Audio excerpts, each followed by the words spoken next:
Hello and welcome to Cover, our regular review of sporting books, where I give you my opinion, my personal opinion of what's on the bookshelves at the moment. If you've got a book you'd like to add to some of the fine tomes behind me, we'd love to hear from you. There's the email address. It is sean.everett@supersport.com.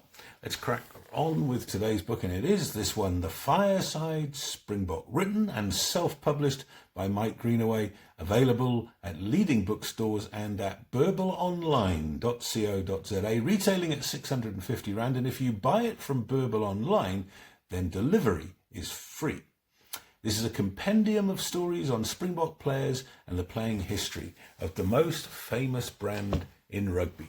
Mike Greenaway has been the rugby writer of the Mercury newspaper in Durban for almost 30 years, and during that time he's reported principally on the Sharks and the Springboks with a fine eye for detail and balanced criticism. He wrote Captain in the Cauldron, the biography of John Smith, and he also wrote Heart of the Terriers, a history of the Amanzim Toti Rugby Club, for whom he played with some distinction in the 80s and 90s. Now, before I go on, let me dispense with the normal conflicts of interest. Mike Greenaway is an old friend of mine. We've been on Bok tours together. We've shared the press box at Kings Park through thick and thin, and we also share a love of a scurrilous publication by the name of Viz.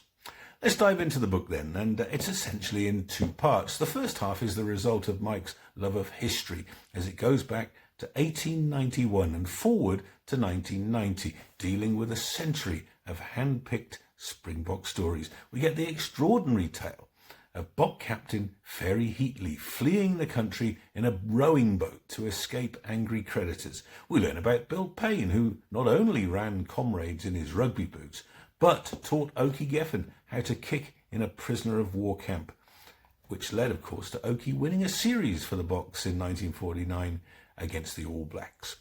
There are features on Bok legends like Benny Osler, Henny Muller and Boy Lowe, and in amongst the combing through of archive material, there are some truly special one-on-one moments. In 2004, Mike interviewed Howard Watt, who was the last man standing from the 1937 Springbok tourists to New Zealand under the captaincy of Philip Nell. Howard died at the ripe old age of 94, and his first-hand memories of the only Bok team to win a series in New Zealand are splendid. Then there's the tale of Pieter Stephanus du Toit VII. I remember commentating on a 19-year-old Peter Steff when he was at the Sharks Academy, and it was Etienne Finn who told me that his grandfather was none other than Piet Speer du Toit, and that piqued my interest because my father-in-law played for England against Piet and spoke of his awesome strength at the scrum. So it was with a sense of wonder that I read Mike's piece about the du Toit family that's been growing grapes on the same Bullet wine farm for 8 generations. The family tradition is that the firstborn son is named Pieter Stephanus du Toit, and you guessed it, the current Bok flanker's firstborn arrived in April 2019, and he is Pieter Stephanus du Toit VIII. Now, I mentioned that this is a book in two parts, and that story really leads me neatly into the second section, which is essentially a collection of stories written by Mike in the last 30 years.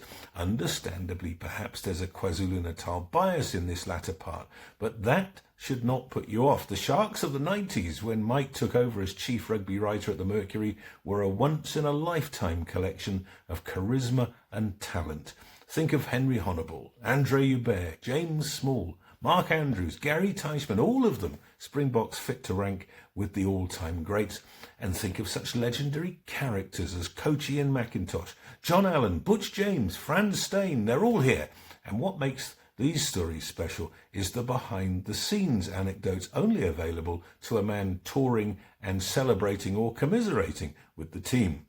There's also a wider view with Mike's first-hand coverage of World Cups from 1995 to 2019, and there's a particularly poignant piece about the late Solly Chibalika, a gifted flanker with the Sharks and Springboks, who inspired Siya Kolisi to take up the game of rugby.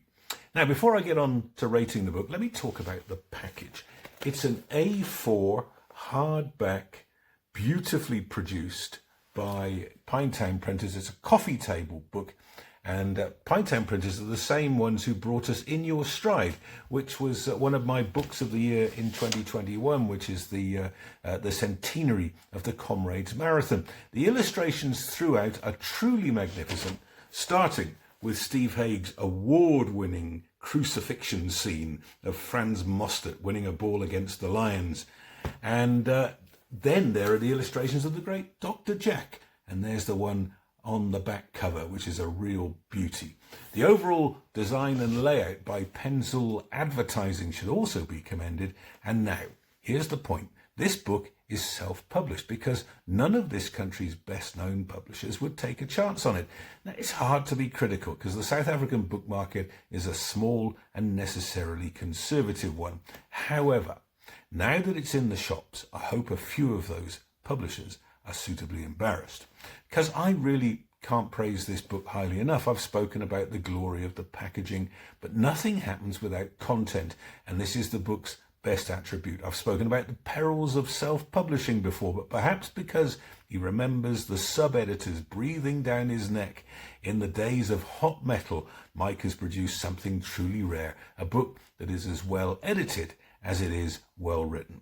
It deserves to be a bestseller, and if you have rugby-loving friends and relatives and you're looking for a Christmas present that will make them smile, then look no further. For only the second time in 2023, 10 out of 10. And let me finish with a story from the book, and this is from the chapter on Howard Watt. And Mike is trying to talk rugby in the 1937 tour, but Howard wants to talk cricket. What he says is, in 1928, when I was 17, my family emigrated to Chicago, and not long after, a few years after actually, the Australian cricket team toured the USA and Canada.